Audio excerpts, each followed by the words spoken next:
In the house, our friend, the one and only Scott Waller. Good morning, Scott. How are you, sir? I am doing great. It's always good seeing you this time of the year because I know what is coming a little bit later on. I look forward to that. And, man, after the pandemic, it just those are the signs that normalcy is. Is it over? No, it's coming. It's here. It's almost here. What do you mean the pandemic. Is it over? We're done. We're done. Oh, okay. Show me your medical degree. No. I heard somebody say the other day, and I said, that kind of makes sense. It was on a comedy routine, but the guy said, we're done. We're finished. The people who are going to get it, got it, or have taken a vaccine, and the people who haven't gotten the vaccine are not going to take it and not going to get it, and they're probably going to have to get the COVID itself. So I thought, well, there is some logic to that, but it's not over. So there you go. What's on tap here? We got it's that time of year where we get excited about, as you say, getting back together. HobNob, Mississippi is a tradition. It usually happens toward the end of October, 1st of November, usually the Thursday prior to an election. And of course, this is an off year, so there's not as much going on. But October 28th, we'll be having it. We'll be back in the Coliseum. Last year we did a virtual, kind of a live virtual. You came out to the ballpark, and the day before HobNob, the weather was like 72 and beautiful. The day of HobNob, it was about 50, and the wind was blowing about 20 miles an hour. You remember that, huh? Yeah. That weather was cutting through that concourse, man. It just reminded us why we were inside now with HobNob instead of under the tent like we used to be. Looking forward to it, and for some people who come, this will give you a chance. I guess, I don't know if Andy will have that part of the Trade Mart open over there that's attached, but it would be a good idea when folks come, maybe their first look at they've done the new digs over there. Really nice job connecting the two venues without question. We're coordinating with Mistletoe Marketplace where the Junior League is going on. Oh, is that following right? week? Okay. So they'll be setting up for that. So we've been working with them to make sure that we're able to do both, and I think it's been a good partnership and allows us to be back into the Coliseum. That answers that question. Let me get this out of the way, because we had a conversation on the air, and there was some things that you wanted to kind of just, as far as President and CEO of Mississippi Economic Council, on some things we were talking about as far as the support or lack of the support. And one of the previous guests on the air on Super Talk, as far as the state income tax, and what you guys' stance is on that.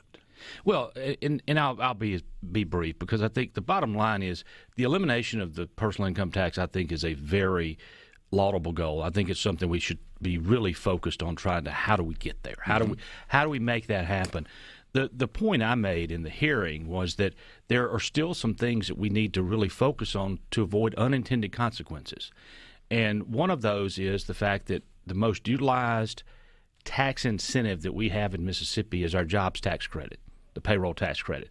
So the point I was hoping to make in that was, let's figure out a way to know what we're going to replace that with, and make sure that's in place as part of anything we do moving forward, because there's a couple of other things, too, that I pointed out in there that I think we're working on. We're trying our best to get information to share on these. But, if we take away our most utilized incentive without having something to put in its place, then I think that is going to create some issues for us, because I think it's something we have to do. I mean, think about it like this, Paul. You and I live in areas where the housing market right now is tremendous. If you put your house on the market, it's going to sell probably within a day or 2 days. So you got to make sure you've got somewhere you're going to go live before you put your house on the market.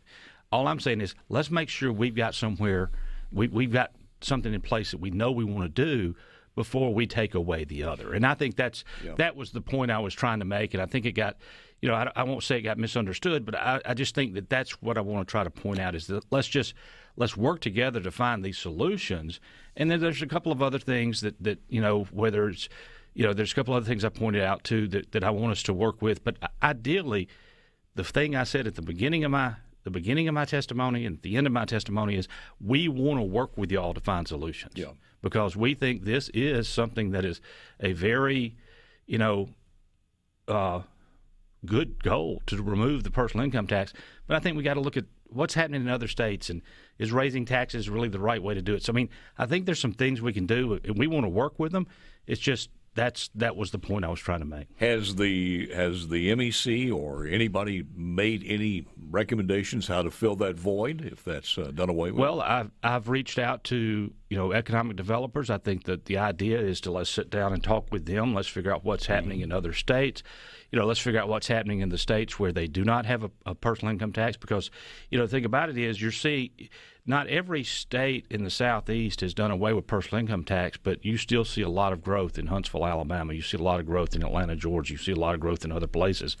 So I think there's a lot of things that we need to take a look at as a whole in trying to figure out how do we put it together in a way that's going to be effective in terms of helping us grow the economy.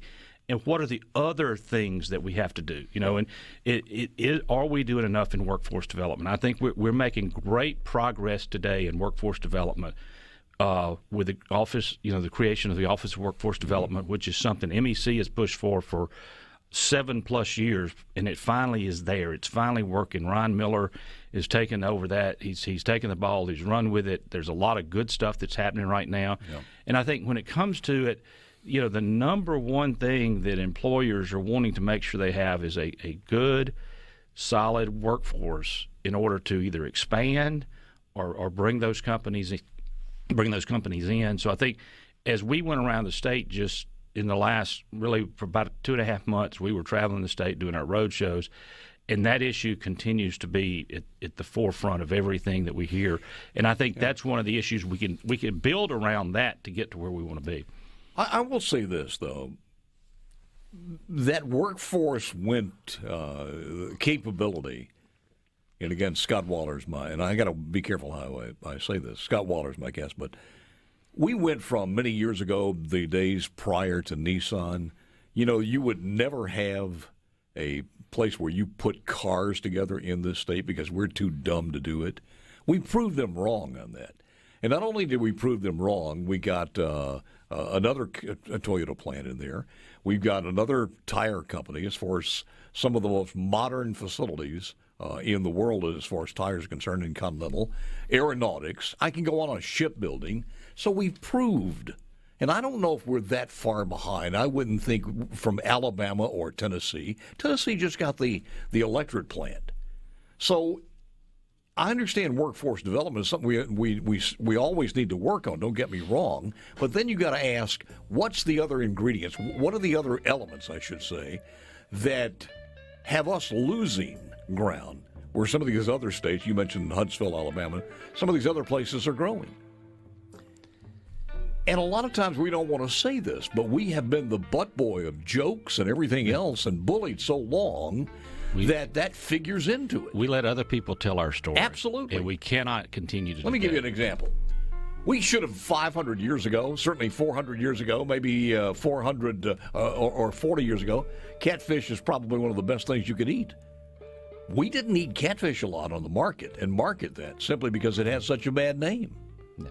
And now people knew how wrong they were. They're wrong. We hear that time and time again. The way we communicate what we do in Mississippi, we've got to do a much better